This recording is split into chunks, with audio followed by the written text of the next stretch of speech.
देखना पड़ेगा कि पुष्प में और क्या क्या है, और आगे आगे हम पुष्प का अध्ययन कर रहे हैं तो विभिन्न डिफरेंट पार्ट्स अपन देख रहे हैं। अब कुछ पुष्पों में क्या होगा, जो उसके चारों चक्र हैं उनकी संख्या हम यदि गिनेंगे तो चक्रों के भागों की संख्या के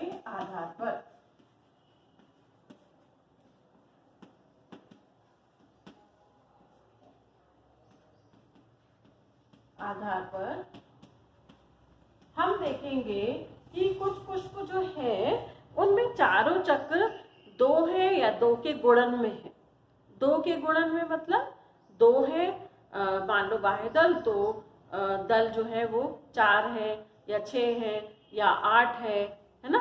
तो ऐसे पुष्प जिनमें जो भी चारों चक्र होते हैं, अंडक भी गिन सकते हैं उसमें, पुमंग भी, जायांग भी, तो यदि 2 की संख्या में या 2 के गुणन में है तो ऐसे पुष्पों को कहा जाता है द्विभागी। यदि 3 के 3 है प्रत्येक भाग या 3 के गुणन में है तो उसे कहा जाता है त्रिभागी। यदि 4 के गुणन में है तो उन्हें कहा जाता है चतुर्भागी। यदि 5 है या 5 के गुणन में है तो उन्हें कहा जाता है पंचभागी। इस तरह संख्या के आधार पर उन्हें कहा जाता है। ऐसा भी हो सकता है कि कुछ पुष्पों में जो बाह्य दल है वो 3 है किंतु जो दल है वो 4 है, पुमंग है वो 5 है। यदि सबकी संख्या में किसी भी प्रकार का कोई कॉम्बिनेशन नहीं बनता तो ऐसे पुष्पों को कहा जाता है विषम भागी पुष्प। ऐसे पुष्पों को विषम भागी पुष्प कहा जाता है। ठीक, तो पुष्प के अध्ययन के करते समय हमें ये सब चीजें देखनी पड़ती हैं। आगे अब एक मुख्य चीज जो अपन समझने वाले हैं, पुष्पासन पर जायांग की उपस्थिति के आधार पर भी पुष्प को अलग अलग भागों में बांटा गया है। जायांग की उपस्थिति के आधार पर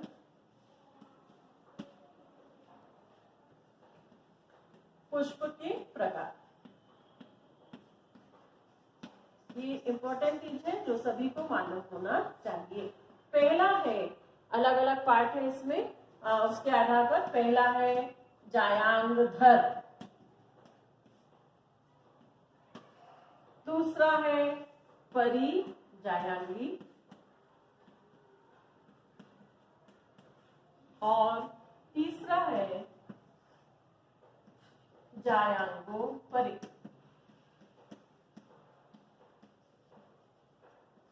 जायांग की उपस्थिति के आधार पर हम इन्हें 3 भागों में बांट सकते हैं।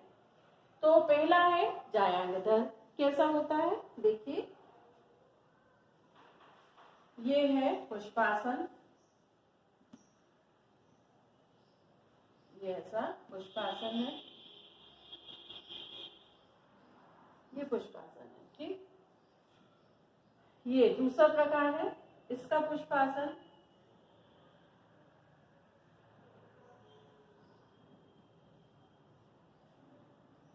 जायांगोपरि का पुष्पासन।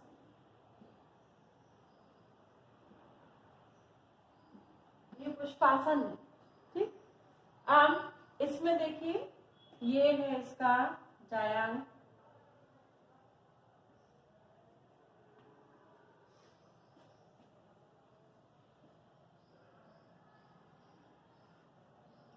ये है इसका जायांग और ये है इसका जायांग।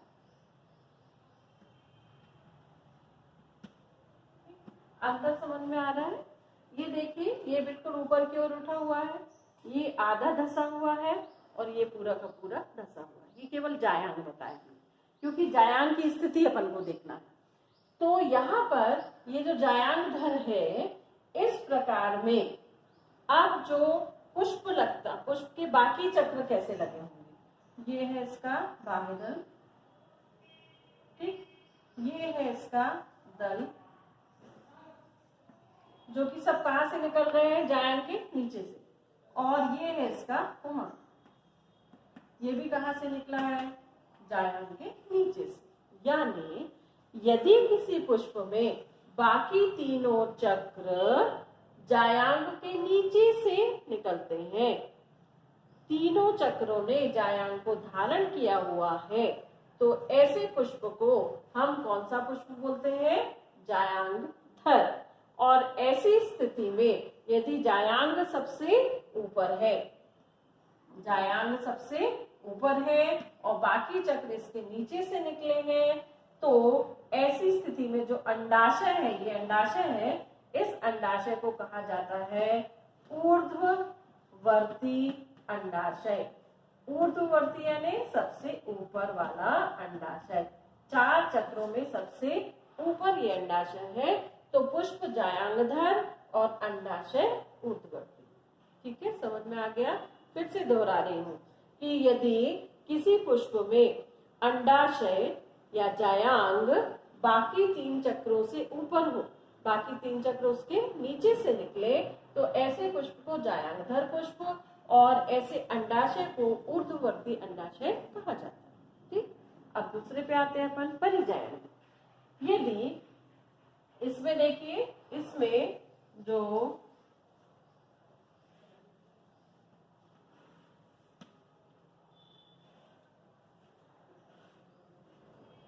बाह्यदल, दल, पुमंग, जहां पर अंडाशय है यहीं से निकले। तो जब एक ही लेवल से चारों चक्र निकले हों, लगभग समान तल पर हो, तो ऐसे पुष्प को कहा जाता है परिजायांगी पुष्प।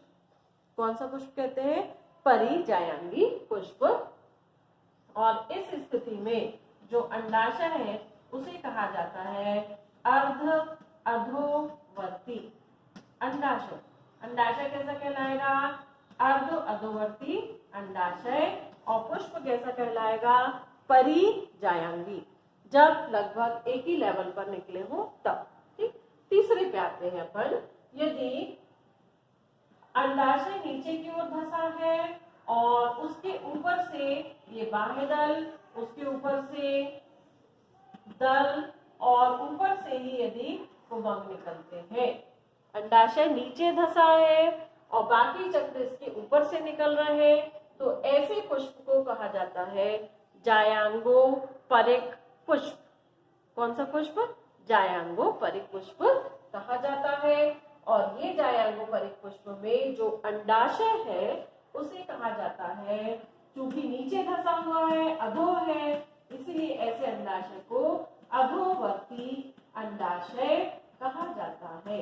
कौन सा अंडाशय कहा जाता है, अधोवर्ती अंडाशय। ठीक, ये इंपॉर्टेंट चीज है, समझ ले।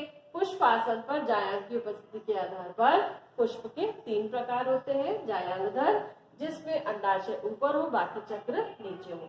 चूंकि जायांग ऊपर है, बाकी सब नीचे है, तो नीचे उन्होंने आधार दिया हुआ है, इसलिए इसका नाम है जायांगधर पुष्प।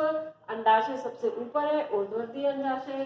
परिजायांगी, जब जो अंडाशय है और बाकी चक्र एक लेवल पर है, तो ऐसे पुष्प को परिजायांगी पुष्प, और ऐसे अंडाशय को अर्ध अधोवर्ती अंडाशय कहा जाता है। तीसरे प्रकार का पुष्प है जायांगोपरिक, जिसमें अंडाशय नीचे धंसा हो और बाकी जो चक्र है वो उसके ऊपर से निकले हो, तो ऐसे पुष्प को जायांगोपरिक पुष्प और ऐसे अंडाशय को अधोवर्ती अंडाशय कहा जाता है।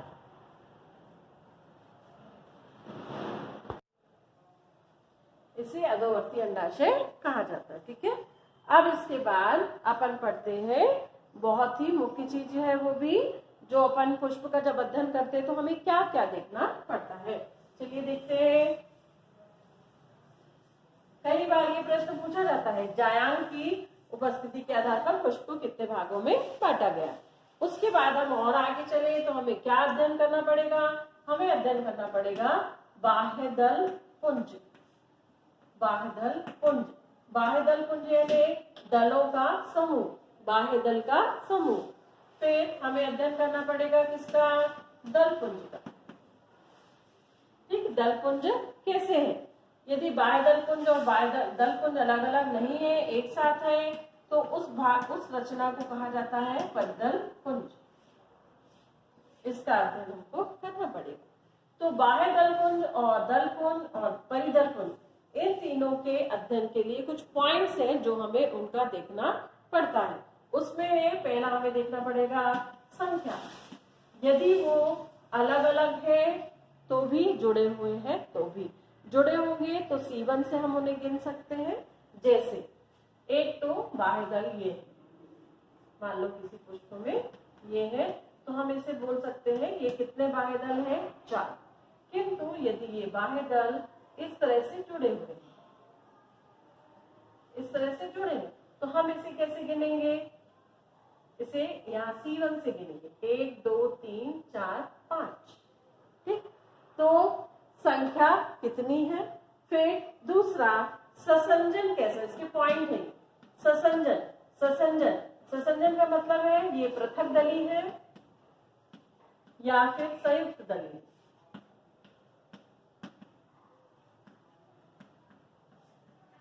यदि पृथक दली है तो हम उनको आसानी से गिन सकते हैं, और यदि ये जुड़े हुए हैं तो हम उनको C1 से या उनके किनारों से गिनते हैं। इसे कहते हैं ससंजन। पृथक दली या संयुक्त दली अलग अलग प्रकार के हो सकते हैं। फिर ये तीनों में ही, तीनों के लिए ही फिट बैठते हैं पॉइंट्स।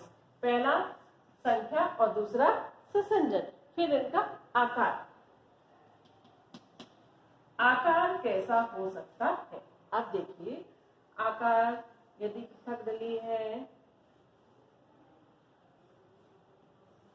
ऐसा हो सकता है, तीनों का ही। ठीक है, तो इस आकार को हम क्या बोलेंगे? ये तो सब में अलग अलग है, और इसमें यदि ये इस तरह से है, इसे कहा जाता है कैरियोफिलेशियस। यदि ये इस तरह से है तो इसे कहा जाता है क्रॉस रूपी। यदि दल या बाह्य दल इस तरह से है तो इन्हें कहा जाता है, क्रॉस के समान दिखाई दे रहा है तो इन्हें कहा जाता है क्रॉस रूपी। अब यदि ये इस तरह से शेप है इनका, तो इन्हें कहा जाता है घंटाकार। कौन सा आकार कहा जाता है? घंटे के आकार का कहा जाता है। यदि ये इस तरह से नलिका के रूप में है, यहाँ आकर ये इस तरह से हो गए हैं, तो इन्हें कहा जाता है कीप आकार। कौन सा आकार? कीप आकार। अब यदि किसी पुष्प में ये इस तरह से है तो इन्हें कहा जाता है द्विओष्ठी। दो ओठ के समान दिखाई देते हैं तो इन्हें कहा जाता है द्विओष्ठी। और यदि ये बिल्कुल ही जुड़े हुए हैं, जैसे कि सूरजमुखी में इस तरह से, तो इन्हें कहा जाता है नलिकाकार। सूरजमुखी के पुष्प इस तरह से होते हैं तो इन्हें कहा जाता है नलिकाकार। और मटर फूल में जो ये पाए जाते हैं इन्हें चक्राकार, है ना, कैरियोफिलेशियस, से अलग अलग आकार इनमें पाए जाते हैं। तो फिर अगला पॉइंट क्या होता है, क्या देखा जाता है? संख्या, ससंजन और फिर आकार। ठीक है, अब इसके बाद हम आते हैं जो पुष्प में और जो रचनाएं देखी जाती हैं वो हम देखते हैं। बाह्य दलपुंज और दलपुंज दोनों के लिए कॉमन है वो चीज, उसे कहा जाता है पुष्प दल विन्यास।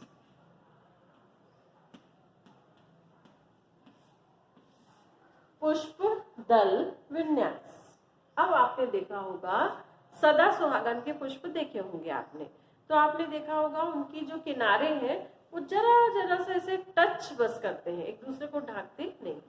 किंतु यदि आप जासौन या गुड़हल का फूल देखेंगे तो आप उसमें देखिएगा कि उसकी पंखुड़ियां एक दूसरे को थोड़ा सा ऐसा ढकी हुई रहती है। तो ऐसे यदि हम अलग अलग पुष्प देखें तो पंखुड़ियों का जो विन्यास है वो कैसा है, उस आधार पर हम उन्हें कहा जाता है पुष्प दल विन्यास। ये बाह्य दल में भी पाया जा सकता है और दलों में भी पाया जा सकता है। यानी दल या बाह्य दल का जो विन्यास है किस तरह से है उसका भी अध्ययन किया जाता है और उसे पुष्प दल विन्यास कहते हैं। इसको भी अलग अलग 5 भागों में बांटा गया। कौन कौन से 5 भाग हैं, चलिए देखते हैं। पहला है कोर स्पर्शी।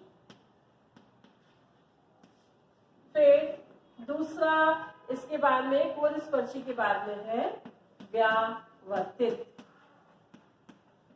फिर तीसरा, व्यावर्तित के बाद में अगला है आरोही कोरछादी। फिर चौथा है इसमें पंचक और पांचवा है ध्वजक। इसमें हम इसको अलग अलग भागों में बांट लेते हैं।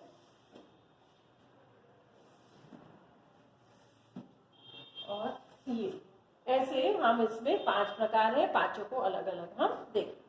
ठीक है। अब ये जो कोर स्पर्शी है ये किस में पाया जाता है? ये पाया जाता है सरसों में। जो व्यावर्तित है ये पाया जाता है अमलतास में।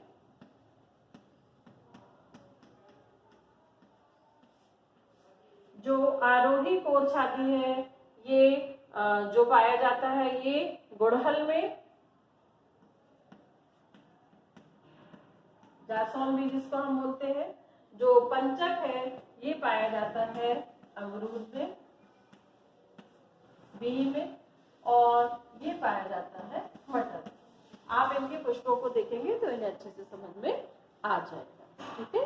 अब देखते हैं हम पहला कोर स्पर्शी। यदि जो दल है 5 का हम लेकर चल रहे हैं, ये दल केवल एक दूसरे को जस्ट छू रहे हैं बस,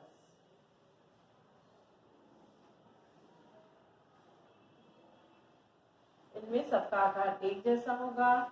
और यदि एक दूसरे को छू रहे हैं केवल, तो इन्हें कहा जाएगा कोर स्पर्शी। ये जो रचना है ये एक दल को बता रही है, केवल छू रहे हैं तो उन्हें कहा जाएगा कोर स्पर्शी। फिर उसके बाद में है व्यावर्तित। कौन सा है? व्यावर्तित। तो व्यावर्तित पाया जाता है गुड़हल में और ये पाया जाता है अमलतास में। अब देखिए व्यावर्तित में क्या होगा, बहुत ध्यान से देखिए। इसमें ये एक दल है, फिर ये दूसरा दल है। देखिए एक दल का जो किनारा है वो बाहर है, दूसरे वाले का कहाँ है? अंदर। अब इस दल का किनारा यहाँ अंदर है तो यहाँ कहाँ रहेगा? बाहर रहेगा। यानी दल का एक किनारा अंदर की ओर होता है तो दूसरा किनारा कहाँ होता है? बाहर की ओर। यहाँ पर अंदर की ओर है तो यहाँ पर कैसा रहेगा? ये बाहर की ओर। एक दूसरे को छुएंगे नहीं। ठीक। अब देखिए ये बाहर की ओर है तो ये कहाँ रहेगा? अंदर। इस प्रकार का पुष्पदल विन्यास जिसमें दल के एक किनारे अन्य दल से ढके हुए और दूसरा किनारा अन्य दल को ढकता है, उसे हम कौन सा पुष्पदल विन्यास कहते हैं? व्यावर्तित पुष्पदल विन्यास। आप आसानी से इसको गुड़हल में देख सकते हैं। क्या करना पड़ेगा आपको? जो गुड़हल का पुष्प है आप उसको क्या करें, ऐसी उसकी पंखुड़ियां होती हैं तो आप उसको यहाँ से ऐसा ब्लेड से आधा काट दें और फिर आप उसमें देखें तो आपको इस तरह का विन्यास दिखाई देगा। अब अगला देखते हैं अमलतास। अमलतास में कौन सा पाया जाता है पुष्पदल विन्यास? आरोही कोरछादी पुष्पदल विन्यास, जिसमें क्या होता है कि एक पंखुड़ी जो होती है ये पूर्णतः बाहर होती है, एक पंखुड़ी पूर्णतः बाहर, और अन्य जो पंखुड़ियां हैं उनमें एक सिरा अंदर और दूसरा सिरा बाहर। एक सिरा अंदर, दूसरा सिरा बाहर। ये सिरा अंदर, ये सिरा बाहर। ये देख रहे हैं आप, ये सिरा अंदर है तो ये सिरा कैसा होगा? बाहर।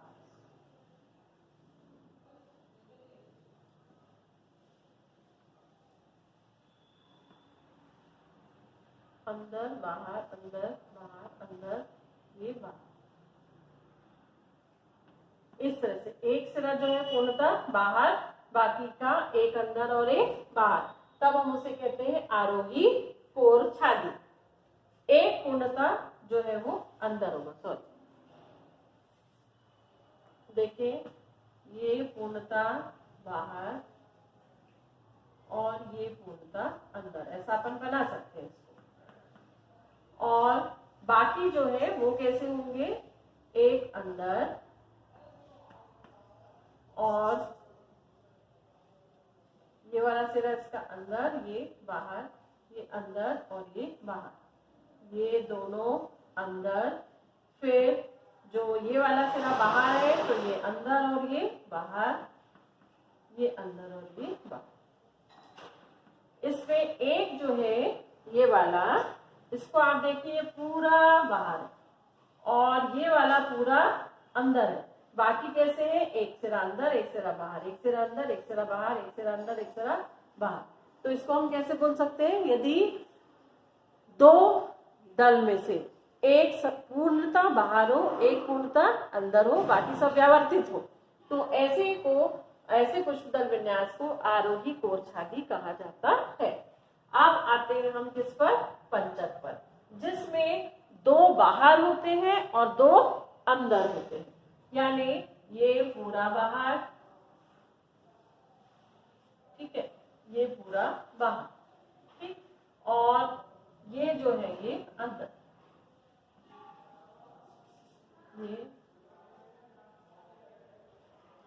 ये दोनों अंदर, ये पूरा बाहर। अब इसके अलावा यदि कोई है तो वो कैसे रहेंगे, ये पूरा बाहर रहेगा और बाकी जो है वो एक अंदर और एक कहाँ रहेंगे, बाहर। यदि इस तरह का पुष्पक्रम पाया जाए तो उसे कहा जाता है पंचक पुष्पक्रम। और फिर आता है ध्वजक। ध्वजक में जो पंखुड़ियां होती है उनको अलग अलग नाम दिए गए हैं, जिसमें सबसे बाहर की ओर होता है ध्वज, जो आपस में जुड़े होते हैं, ये बड़े होते हैं, आकार में भी बड़े होते हैं, और ये ध्वज बाहर की ओर होते हैं। फिर आकार में छोटे और जुड़े हुए होते हैं, इन्हें कहा जाता है कील, इन्हें कहा जाता है ध्वजक। और आकार में छोटे अंदर की ओर होते हैं, उन्हें कहा जाता है कील। और जो तीसरा प्रकार है उन्हें कहा जाता है पंख, उन्हें कहा जाता है पंख, उन्हें पंख कहा जाता है। ये है पंख। जो पंख है वो अलग अलग होते हैं, जो ध्वजक और कील है वो आपस में लगभग इस तरह से ये रचना से जुड़े हुए रहते हैं। ये बटन में पाया जाता है। चलिए इसको थोड़ा आकार ठीक नहीं आ रहा है, इसको फिर से बना देते हैं, जिसमें ये बाहर, ये बाहर,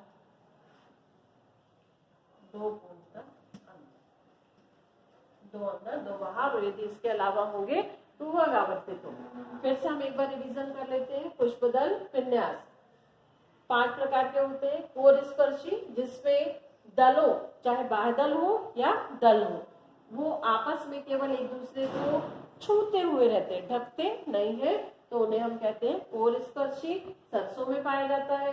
दूसरा पुष्पदल विन्यास व्यावर्तित होता है, जिसमें एक ही दल का एक किनारा दूसरे दल को ढकता है और एक खुद ढका रहता है। फिर अगला जो है वो भी एक खुद ढका रहता है, एक सिरा दूसरे को ढकता है, तब हम उसे कहते हैं व्यावर्तित। गुड़हल में पाया जाता है। आरोही कोरछादी अमलतास में पाया जाता है, जिसमें एक पंखुड़ी बाहर एक पंखुड़ी अंदर और बाकी व्यावर्तित होती है। पंचक पुष्पक्रम में 2 दल पूर्णता बाहर, 2 दल पूर्णता अंदर और एक व्यावर्तित होता है। मटर ध्वजक जो पुष्पदल विन्यास है मटर में पाया जाता है। इसमें पंखुड़ियों को अलग अलग नाम दिए गए। जो सबसे बड़ा जुड़ा हुआ रहता है उन्हें कहा जाता है, 2 जुड़े हैं, इन्हें कहा जाता है ध्वजक। ये पूर्णता बाहर होता है। जो छोटा होता है वो भी आपस में जुड़े होते हैं, 2, उन्हें कील कहा जाता है। और जो पंख होते हैं वो एक अंदर और एक बाहर की ओर होते हैं। इस तरह आज हमने पुष्पदल विन्यास तक पढ़ लिया। ये पुष्प का अध्ययन लगभग हमने बहुत सारा कर लिया, जो बाह्य दल और दलपुंज थे। इसी तरह दलपुंज में भी यदि विन्यास हो तो इसी तरह का पाया जाता है। अब नेक्स्ट वीडियो में हम पुबंग और जायन के बारे में पढ़ेंगे कि वो जुड़े हो, अलग हो, कैसे होते हैं। वीडियो देखते रहिए, पढ़ते रहिए और कमेंट करते रहिए। ओके, स्वस्थ रहिए, सुरक्षित